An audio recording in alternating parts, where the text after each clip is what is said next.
Hello. Welcome to my talk about repurposing Compose, declarative functional UI framework for music production. So we'll explore using the Compose compiler to create soundscapes and other pieces of music. Firstly, a little bit about me. I'm a full-stack software engineer, and Kotlin has been my main language for a few years now. And I love functional programming. And I also have a good bit of Android development experience. So when Jetpack Compose came out, and then later Compose Multiplatform, I was very excited about it, and I was an early adopter for both. And another thing that I enjoy is music, and specifically live coding, which is using programming languages to create music and play that music as you're coding and as you're implementing. I've started out using a software called SonicPy, and then also used a JavaScript library called Strudel. But I really wanted to do this in Kotlin. And I also really wanted something that is ideally declarative, works in the functional paradigm, and that has the static checks that I've come to expect from Kotlin, yet still intuitive to use. And that's where this idea of using Compose for it comes in. So I'm going to be talking a little bit about live coding and the functional declarative paradigm in live coding, and then about the why. Why does it make sense to use a UI framework like Compose for something like this? We're going to look at some fundamental building blocks of UI and of music, and we're going to see a bunch of parallels. So that will explain why it might make sense to do this. And we're going to look at how we leverage Compose for state management and some other analogies, including one with constraint layout. And yeah, we're also going to look at multi-platform support and integration with actual Compose UI elements. So live coding. There is some affinity for the functional declarative paradigm in live coding. For example, in Haskell, there's a library called Tidal, and JavaScript Strudel is based on that. Clojure has Overtone, and I did try playing with that and seeing if I can get that to play nice with Kotlin, because JVM languages. But what I noticed is that while there are a bunch of interesting alternative use cases for a UI framework like Compose or React, the audio use case doesn't seem to have been explored much. So there's, for example, in Kotlin, there's co-render for making 3D rendering in Compose. And the previous talk in this room, we had the using Compose for print, so for different visual environments that are not UI. But yeah, I wanted to do something for audio. So this little library, I'm calling it DaKapo, and it leverages Compose Multiplatform for audio generation and live coding. It's MIT licensed, but it's still in the early stages. So mostly this talk will be conceptual. So why do I want to do this? Why do I want to use Compose for music? So there's some parallels with UI development that I'm going to draw. And it lowers the barrier to entry because you already know Compose.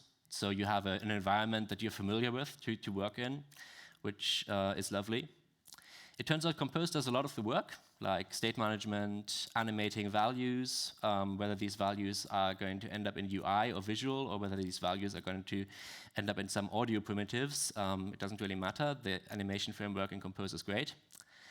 And yeah, we also have the Compose previews, which make for a great IDE integration. So fundamentally, in UI, some building blocks are layout. You can have rows and columns, very basic layouts in Compose. You have some UI components. You have stateful values, so Compose's state and state management. You have animations, for example, with animate as state. And you have effects, launched effect, disposable effect. And then you have something in Compose that's called composition local, which we're going to see is going to be super useful because it allows us to make any value accessible from anywhere in the tree and set different values at different levels of the tree. So now we've just looked at some UI building blocks. Now let's look at some musical building blocks. So we need to be able to express timings. We need to play some sounds simultaneously, as well as in order. We need to express rhythms and timings. And this is not that dissimilar from expressing layouts, where we want to arrange elements spatially next to each other or on top of each other. We're going to need some synths, some samples to play. We are going to need stateful values here as well, because we want live coding. We want the music to evolve as it plays. We want values to change over time. This is where the animation comes in. And yeah, we want to be able to schedule sounds and cancel them as well if we're doing live coding. And this is where the compose tree is going to be super useful. And yeah, we're going to look at some controls that are available throughout the program. It's like a volume control or setting the tempo, setting a BPM. And that's where composition local becomes really useful. So for state, we have the state primitive provided by Compose. And the tree will just update on state changes. We can use it like we would use it in the UI. Here we set a synth, and then we can use that synth. And when the state that is attached to that synth changes, say we want, rather than a piano synth, we want an electric guitar, then Compose will make sure that we get that update and the sound changes along with it. And this is also where we get animations. Animate a state can be leveraged to animate anything, including the values we need for audio generation. Yeah, we end up using disposable effect a lot because we need to be able to schedule and deschedule audio when composables enter and leave the composition. And we also use composition local quite a bit because, so composition local would, in a UI context, you would use, for example, for something like theming, because you want the theme to propagate throughout your whole composition. And here in the music context, you have the tempo or the volume controls. They need to be available everywhere, and you need to be able to set them at different levels of the tree. So here we have a volume control which sets the volume to an absolute value, and we do this using composition local, so that we, when we invoke this absolute volume block, we get that volume set at that level of the tree. We can nest these. We can also implement relative volume, and we can have these interact with each other.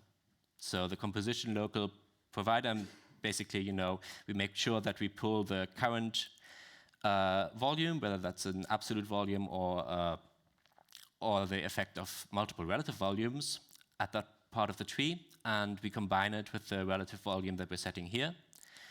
And the composition local, again, makes sure that that effect is available at the appropriate level in the tree.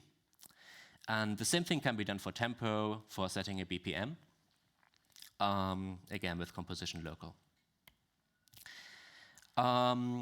For building blocks of music, synths and samples, I went with an implementation from the ground up, which was super fun and enlightening.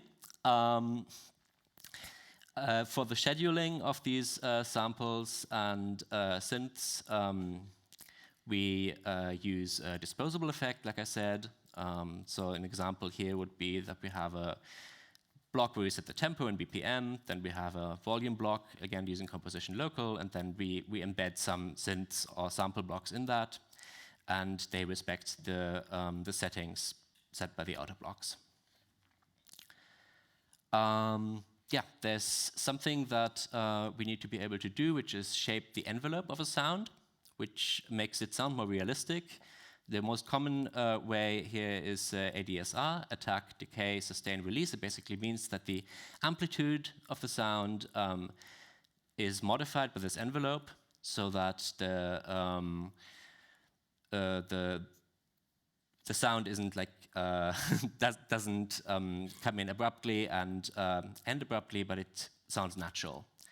And yeah, what would the API look like for this? It can look simply like this, like an envelope composable, and that could be useful. But if we want something more concise, then we can draw inspiration from Compose's modifiers. Modifiers you can specify on any composable, usually for UI things, but that concept can be translated to sound as well. We are not using compose modifiers here, but we're using something that we're calling conditioners, which we made an analogy to compose modifiers. And so we can basically condition the sound like we would apply a compose modifier. And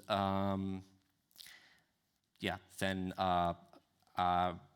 reverb or envelope is applied using a conditioner. Yeah, for timings, this is what's going to look a bit like a layout tree. So you can specify that you want sounds to play in parallel, or you want to play a sound on each beat using cycle over, or you want to split up a beat using split equally. So in this example, we have sound A playing in parallel. At the same time, we have in the first beat we have B playing, and then on the second beat, again in parallel to the A, we have C and D taking up equal time of the beat. I see that I'm running out of time a little bit. Sorry about that. Constraint layout I mentioned earlier. When I was playing around with this, I realized that actually constraint layout, which is what we use in Compose when we don't want to express a layout hierarchically using rows and columns, but we want to express directly the relationships between different UI elements, has a nice analogy in music where basically we want to connect some building blocks. There we have a sine wave generator, and we have a delay line, and we have a reverb effect, and we want to apply these. So the output from the sine goes into the delay line, and the output from the delay line goes into the reverb.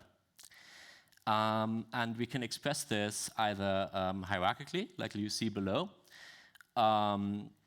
or we can express it using this equivalent to constraint layout. Yeah, so this is something that should support multiple platforms using Compose Multiplatform. Turns out that's very feasible. On desktop, we have the Java Sound API. On Android, the Audio Track API. And 16-bit PCM audio is well supported across multiple platforms. So we can add iOS support as well as a web target as well.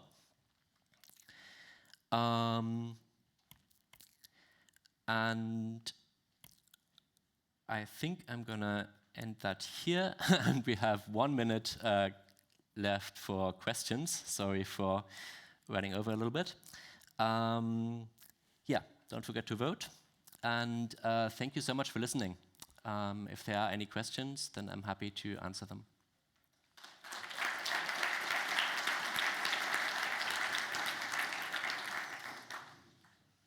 Do you have a sample? Not that I can play right now, sorry. How would you want to make it work with Compose previews? So with Compose previews, that's something that I'm still exploring. But I mean, basically that ends up rendering a limited version of the composable, right? In your IDE, you have the ability to preview animations as well. And there we should also be able to preview sound effects. But yeah, that's something that I'm still working on.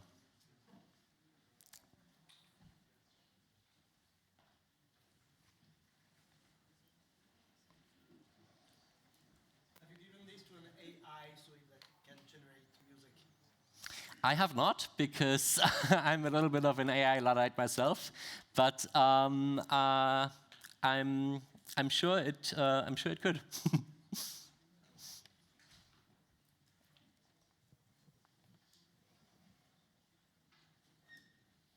saw in there you mentioned you're using, like, you had support for like raw sine waves. I was kind of curious, like, have you done much exploration on the synthesis side of using Compose to either do like FM synthesis or other types of like modulations on filters and things like that to like using Compose to simulate different sounds through like the synthesis engine? So basically, for certain things, like for example, low-frequency oscillators that you can apply to a sound to shape it differently. That's where the Compose animation framework comes in, and yeah, basically, Compose is used. It's used for the scheduling and state management, and this animation component is the main thing. So for some of the effects, definitely Compose animation. Did you run into any issues like clicking when samples are scheduled perfectly and stuff like that? I did initially, and that is something that turned out to be very solvable. Basically, using the same methods you would with any if you weren't using Compose for this. Like, whenever you schedule sound, whenever you play sound, there are specific ways you need to make sure that you feed your buffers so that you don't get clicking.